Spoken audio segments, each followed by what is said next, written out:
Hello children. Hi.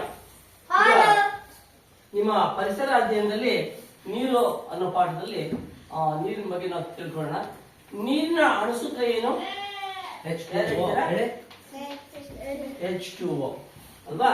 ನೀರಿನಲ್ಲಿ ನೀರು ಒಂದು ಸಂಯುಕ್ತ ವಸ್ತುವಾಗಿದೆ.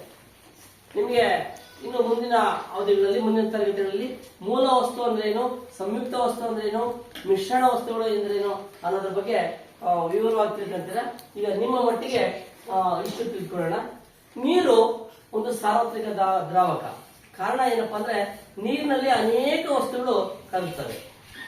ನೀರು ತನ್ನಲ್ಲಿ ಬಹುತೇಕ ವಸ್ತುಗಳನ್ನ ಕರಗಿಸಿಕೊಳ್ಳುವ ಉದ್ದೇಶದಿಂದ ನೀರನ್ನ ನಾವು ಸಾರ್ವತ್ರಿಕ ದ್ರಾವಕ ಅಂತ ಕರಿತೀವಿ. ಗೊತ್ತು ನಮ್ಗೆ, ಬೆಳಗ್ಗೆ ಎದ್ದಾಗಿನಿಂದ ಸಾಯಂಕಾಲ ಮಲಿಕೊಳ್ಳೋದು ಸಹ ನೀರು ಒಂದಲ್ಲ ಒಂದು ಉಪಯೋಗಕ್ಕೆ ಬಳಸ್ತಾ ಇದೀವಿ ಕೂಡ, ಹೌದಲ್ವಾ? ಈಗ ಮನೆ ತೊಳೆಯೋದ್ರಿಂದ ಹಿಡಿದು ನಾವು ಕುಡಿಯೋದ್ರಿಂದ, ಗಿಡಗಳಿಗೆ, ವ್ಯವಸಾಯಕ್ಕೆ, ಮತ್ತೆ ಕಾರ್ಖಾನೆಗಳಿಗೆ, ಪ್ರತಿಯೊಂದಕ್ಕೂ ಸಹ ನೀರು ಬೇಕೇ ಬೇಕು. ನೀರಿಲ್ಲದೆ ನಾವು ಬದುಕೋದಕ್ಕೆ ತುಂಬಾ ಕಷ್ಟ ಆಗುತ್ತೆ. ಅಂತದ್ರ ಬಗ್ಗೆ ನಾವು ಇವತ್ತೊಂದು ಸಣ್ಣ ಸರಳ ಪ್ರಯೋಗವನ್ನು ಮಾಡೋಣ. ನೀವೆಲ್ಲ ಫ್ರಿಡ್ಜ್ ಅಲ್ಲಿ, ನಿಮ್ಮಲ್ಲಿ ಫ್ರಿಡ್ಜ್ ಅಲ್ಲಿ ಇರ್ತಕ್ಕಂಥ ಐಸ್ ಕ್ಯೂಬ್ ಅನ್ನು ನೋಡಿದಿರ, ಅಂದ್ರೆ ಮಂಜುಗೆಡ್ಡೆ. ಐಸ್ ಕ್ಯೂಬ್ ಅಂದ್ರೆ ಮಂಜುಗೆಡ್ಡೆ ಅಲ್ವಾ? ನೀರಿನ ಮೇಲೆ ಹಾಕಿದ್ರೆ ಏನಾಗುತ್ತೆ ಅನ್ನೋದ್ರ ಬಗ್ಗೆ ನೋಡೋಣ. ನೋಡಿ, ಇಲ್ಲಿ ಒಂದು ಪ್ಲಾಸ್ಟಿಕ್ ಬಾಟಲ್ ನಾವು ನೀರಿಟ್ಟಿದ್ದೀವಿ. ಇದರಲ್ಲಿ ಹಾಕೋಣ. ಕಾಣಿಸುತ್ತಲ್ಲ ಇದು? ನೋಡಿ ಏನಾಗ್ತಾ ಇದೆ ನೋಡಿ.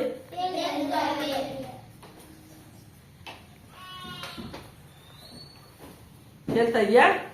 ತೇಲಿದೆಯಲ್ಲ? ಎಸ್. ಮಂಜುಗೆಡ್ಡೆ ನೀರಿನ ಮೇಲೆ ತೇಲುತ್ತದೆ.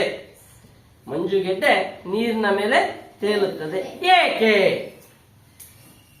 ನೋಡಿ, ಇದು ಗೆಡ್ಡೆ ರೂಪದಲ್ಲಿದೆ, ಅಂದ್ರೆ ಕಲ್ಲಿನ ರೂಪದಲ್ಲಿದೆ ಅಲ್ವಾ? ಇದು ಘನಾಕೃತಿಯಲ್ಲಿ ಇದೆ, ಘನ ರೂಪದಲ್ಲಿದೆ. ಐಸ್ ಗೆಡ್ಡೆ ಅಂತಕ್ಕಂಥದ್ದು ಘನ ರೂಪದಲ್ಲಿದೆ.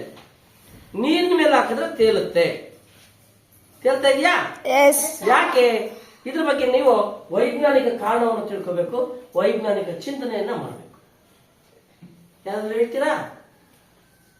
ಎಸ್, ನೀರಿನ ಸಾಂದ್ರತೆಗಿಂತ, ಗೊತ್ತಿದಲ್ಲ, ನೀರಿನ ಸಾಂದ್ರತೆಗಿಂತ ಮಂಜುಗೆಡ್ಡೆಯ ಸಾಂದ್ರತೆ ಕಡಿಮೆ ಇದೆ. ಆದ್ರಿಂದ ನೀರಿನ ಮೇಲೆ ತೇಲುತ್ತೆ. ಡೆನ್ಸಿಟಿ ಪವರ್ ಅಂತ ಕರಿತೀವಿ ನಾವು ಇಂಗ್ಲಿಷ್ ಅಲ್ಲಿ. ನೀರಿನ ಸಾಂದ್ರತೆಗಿಂತ ಮಂಜುಗೆಡ್ಡೆಯ ಸಾಂದ್ರತೆ ಕಡಿಮೆ ಇರೋದ್ರಿಂದ ಮಂಜುಗೆಡ್ಡೆ ನೀರಿನ ಮೇಲೆ ತೇಲುತ್ತದೆ. ಕರೆಕ್ಟಾ?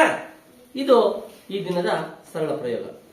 ನೀವು ಇಂತಹ ಸರಳ ಪ್ರಯೋಗಗಳನ್ನ ಮನೆಯಲ್ಲಿ ಮಾಡುವಂತದ್ದನ್ನ ಅಭ್ಯಾಸ ಮಾಡಬೇಕು. ವೈಜ್ಞಾನಿಕವಾಗಿ ಚಿಂತನೆಯನ್ನ ಮಾಡಬೇಕು.